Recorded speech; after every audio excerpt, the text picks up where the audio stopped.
Benois, she is an advanced practice mental health nurse, a psychotherapist, yoga practitioner, and self-care advocate. She is the founder of Nurturing Our Wellbeing, and Angelique will provide some very much needed tips regarding the importance of finding ways to navigate this temporary norm. Now, let's make sure we hold that temporary norm of this physical distancing in a way that serves our minds and our bodies and our relationships. So I want to introduce you to Angelique Benois. Would you welcome her for me? Happy Easter, everyone. Oh, happy Easter. All right. So Angelique, you want to tell us a little bit about your company now? Tell us a little bit about that, please. Okay. I integrated yoga with the traditional psychotherapy approaches, and it went really, really well. So it made a lot of sense. I've been hearing people saying, oh my goodness, I wish my colleague would know this, or I wish my manager would know this. So then I started offering workshops. So I would go into different corporations and do different self-care workshops. And so that's kind of where now it's evolving in regards to workshops into corporations. And it's really built on three premises. And the now piece of it in regards to the nurturing our well-being is about don't procrastinate. A lot of the times we say we're going to take care of our children or our partners or other things, and we always put ourselves last. So I'm just saying, like, no, we need to just do it now. So please just stop the procrastination. Even if it's a small thing, it's better than nothing. The second is in regards to the fact that we are so diverse and multi-level. So our self-care practices need to reflect that, right? So it's not one size fits all. And the third is that we're in this together. So before all of this COVID-19, I really, really, truly believe that it's not just the one-on-one. Is when we share and we help with each other, it ripples out to all of us because we're all connected. And this is not only in our communities, it's also globally. And we're seeing that now. So that's, yeah. Thank you. You're welcome. Procrastination. Huh. Yes, I know. I have an intimate relationship with that one. I think many of us do. Yeah. Oh my goodness. And you are right. We are in this together. And it's interesting that you say that, because this particular experience that we're having right now, like, I'm one of those lucky people who happen to have 7 people in my household. And so it's a noisy household and I'm constantly busy. Right. And there's lots of chatter. I think that's some of the things too that a lot of us miss too, that are home alone. But there's a lot of chatter. And so but a lot of people that are home alone, some of them have lost their jobs because of this virus thing, and they're, facing this isolation, which is really being demanded of us. So what kind of potential concerns do you foresee as a mental health advocate and practitioner as you are? Yeah. You hit, that's a heavy topic to kind of focus on. So the way that I look at it is there's so many different ways. So just the idea of losing your job, one, people hold a lot of their identity into their job titles and their profession. So that in itself is kind of a loss. And not having access to our normal ways of coping. So whether it is visiting family or, going out socially, like all of our normal ways of doing things have kind of been stripped for us for now, this moment.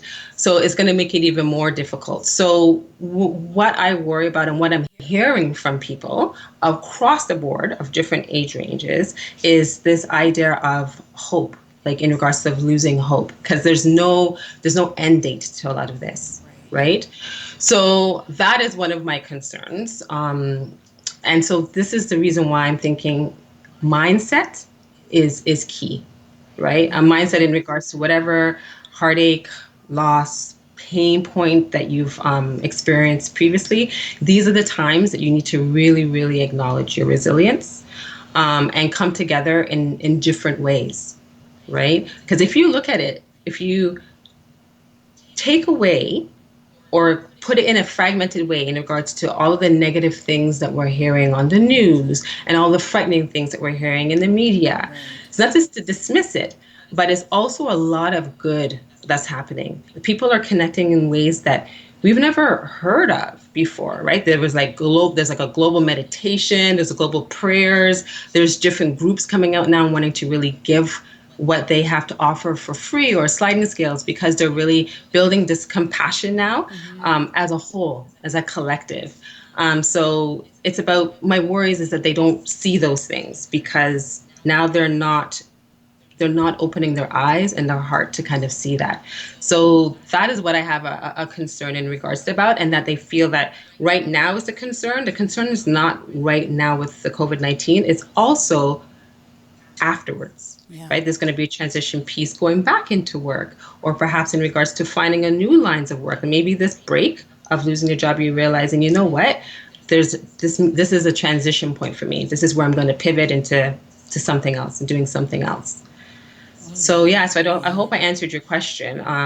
My main concern is in regards that people will lose the hope, but my message to them is that there's so many ways that you can hold on to your hope and not lose the focus in regards to that, because boredom, it breeds a lot of negative things. It breeds a lot of negative things.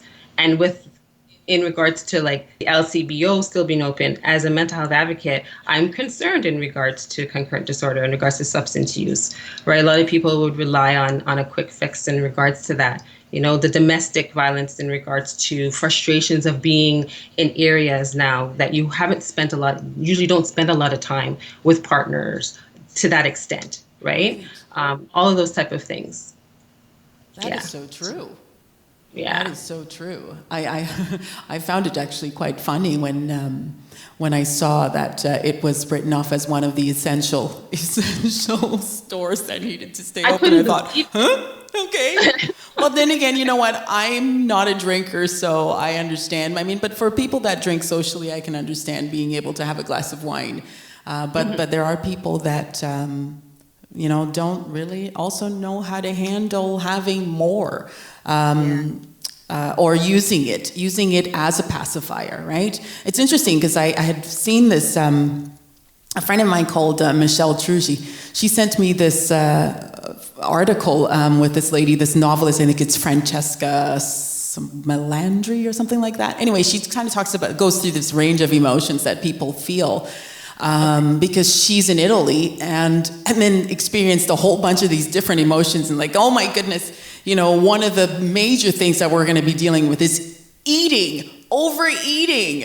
And it's so funny because on Facebook, there's so many beautiful pictures of cookies. It's like, oh gosh. And then look, Pierre's on here. Pierre is an absolutely fantastic cook.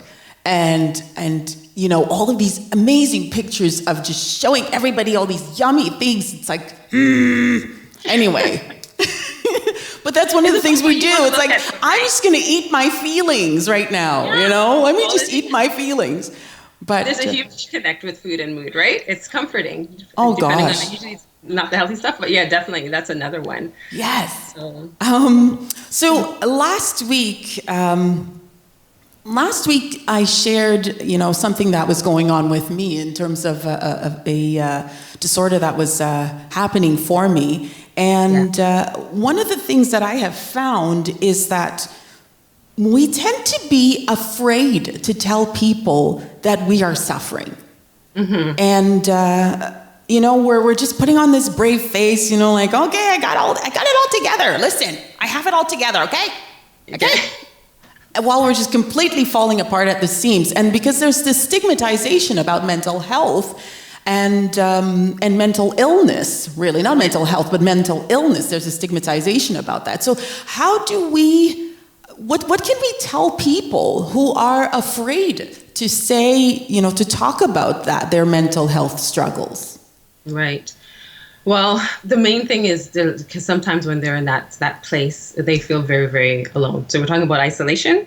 They feel like an internal isolation, right? And there's a lot of like self-stigma too.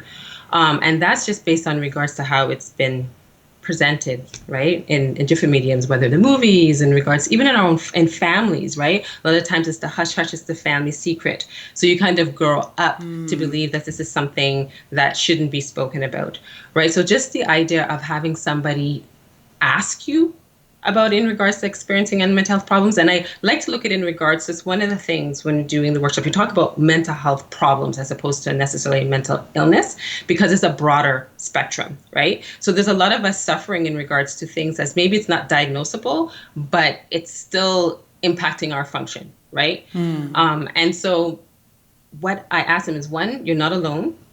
Two is in regards to finding somebody, if it's a one person that you can trust in regards to sharing that information with. And it doesn't have to be necessarily like someone like myself or somebody is against a mental health professional. Right. It can be your pastor.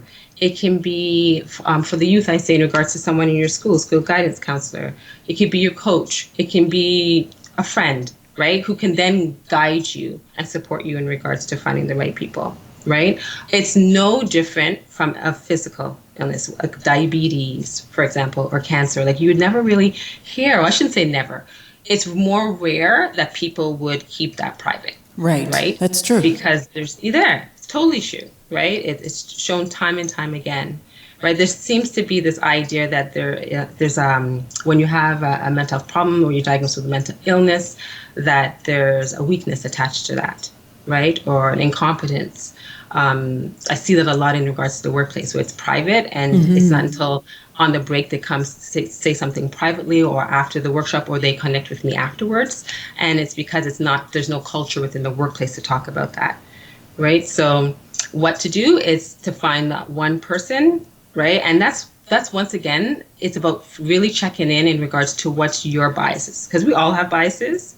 So what is your resistance to opening up to one person so that you can take that one step, and then maybe at that point you can take the next step, right? So if it's not that person, it's then trusting in regards to the fact that maybe there's somebody else that will not judge you, right? Because it's more popular now. It's more familiar now, right? There's less taboo. Still need work on it, but there's less of a taboo in regards to it for sure.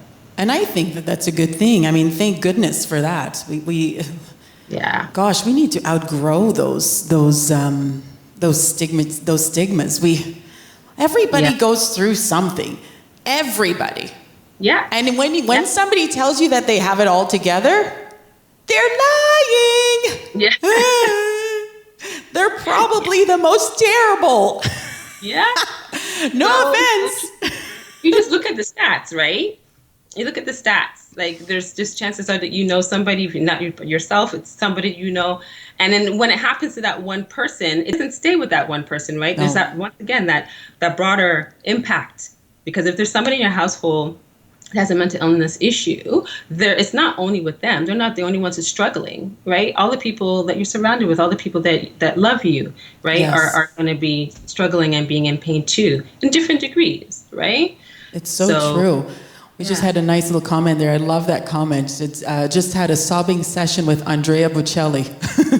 It feels so much better to let it out. It's true. You know, use the music. It's beautiful. Actually, I just wanted to mention before we go on that if anybody here has any questions that they would like to ask Angelique, please write your questions out, type them out. Don't worry about it. Angelique is going to be there. She's going to be there through the rest of the show to answer any questions that you have, and she'll respond directly in the feed, addressing your name and all that, so that you have your answer that you're looking for. So please go ahead and type in any question that you have. If I don't know what question's going on for you or what's happening for you, but this is the time, this is the place. We are safe here because guess what? We're kind of in this together. We're in this together.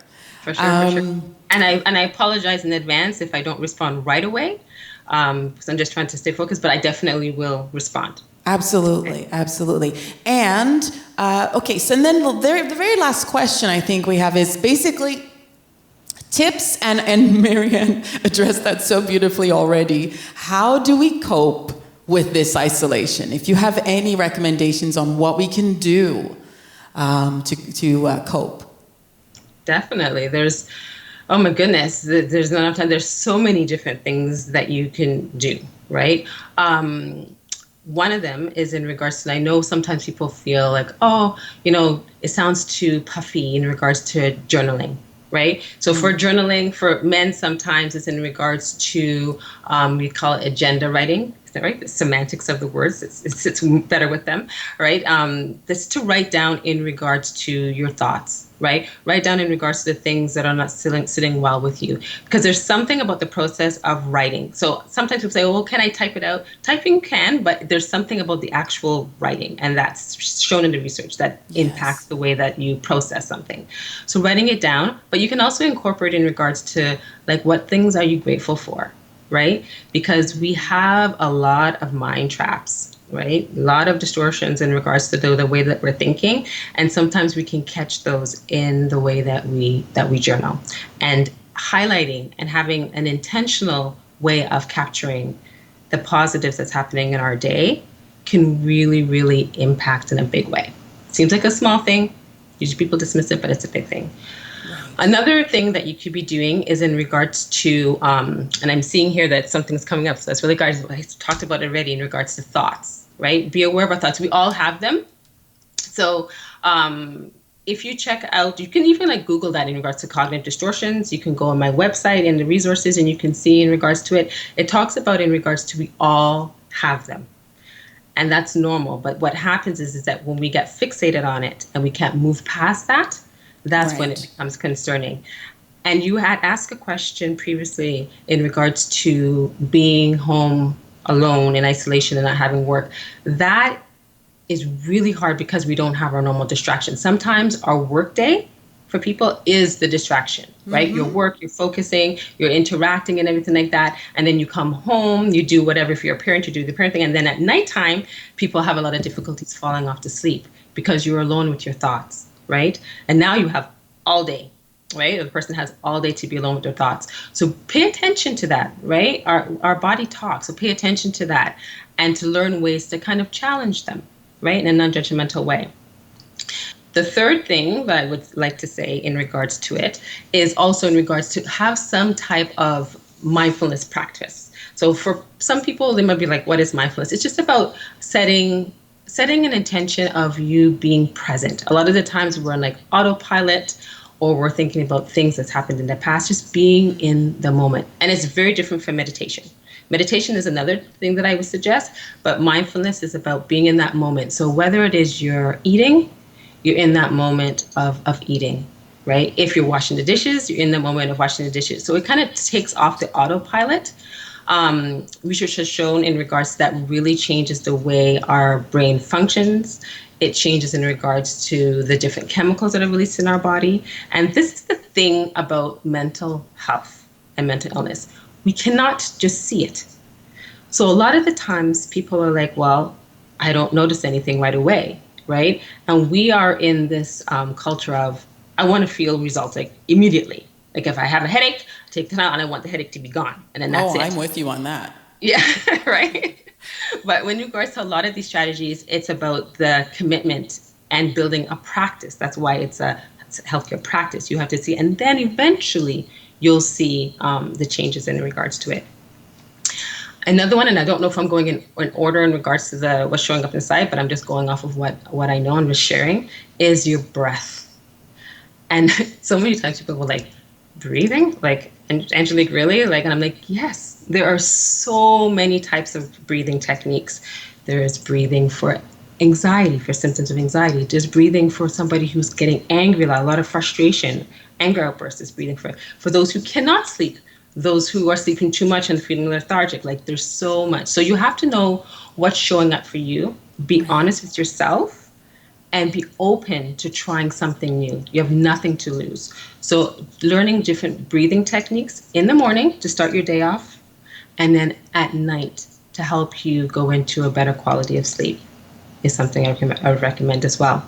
Beautiful. Right? Getting out into nature, and I know now because of the isolation it might be tricky, but I mean, you can go into your backyard. If you have plants, there's just something about that interaction with life is very, very, very helpful and soothing and nurturing, right? And then it's also yoga. And I'm a big advocate. I'm a yoga, I've been trained in yoga, so I'm a big advocate in regards to moving your body that suits you. So some people love to dance. I love to dance. But for me, yoga, there's so many powerful, deep, hidden things that show up for me in yoga practice. And it's also happened for a lot of my clients. So there are a lot of free resources now online, especially because of everything that's going on with COVID-19, that you can pop on and you have the time just to try, experiment, explore, right? Be your own investigator and see if there's a yoga practice that suits you, because that in itself has a lot of stigma. People say, oh, I'm not flexible enough, right? Or I don't have a yoga mat. Or, we tend to always like self-sabotage something that may be actually serving us. Right. So yoga, you don't have to. You don't have to. You can have gentle yoga. You don't have to do a hardcore yoga. That has nothing to do with flexibility.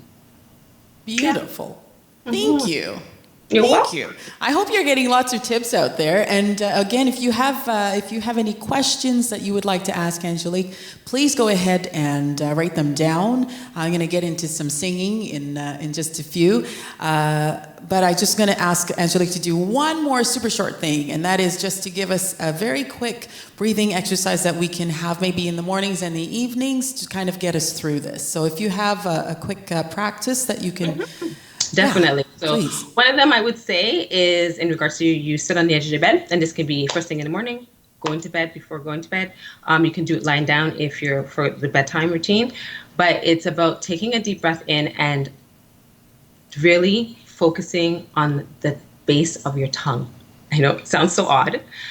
The base of your tongue, what happens is when we're in the thinking, the racing thoughts, our tongue has these micro movements and it kind of shifts. If you can still your tongue, it doesn't necessarily mean that your thoughts will stop. You'll just notice that it may slow down a bit and it'll be easier for you to kind of release that, right? So that's one. And the second is in regards to placing a little bit of pressure. I don't know if everyone can see me here. Let's see. Right on your gamut point. So that's for tapping. Ooh. Okay, yes. Go on. Yes. Yes, right on your gamut point, right? And tapping is a whole different topic. Like there's so much you can talk about in regards to tapping, but that is just one of the points in regards to the meridians that you can kind of put a little bit of pressure on.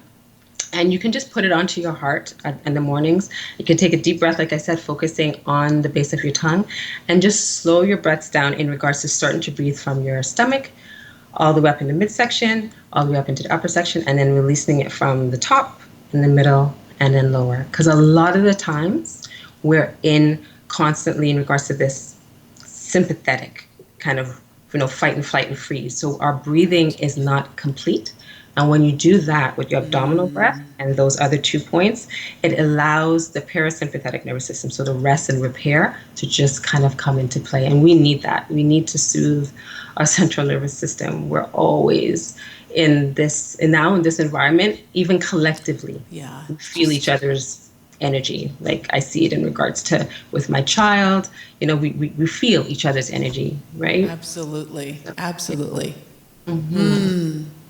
Angelique, you know what? I'm grateful for your presence here today. Thank you for your amazing tips and your insights and for your professionalism. Thank you so much for your presence here. And I really hope that you have enjoyed and have found value in all of what Angelique has shared today. And even if you can just take just one tiny little something, would, if you could just take at that moment and just thank her for me. Would you just acknowledge her and thank her for her presence here today? I'm going to continue the show with some more great singing again. And Angelique is going to stick around and answer any questions that you may have. And we're going to continue with the rest of the show. Thank you for the opportunity. And thank you, everybody, for your attention. Beautiful. Thank you so much.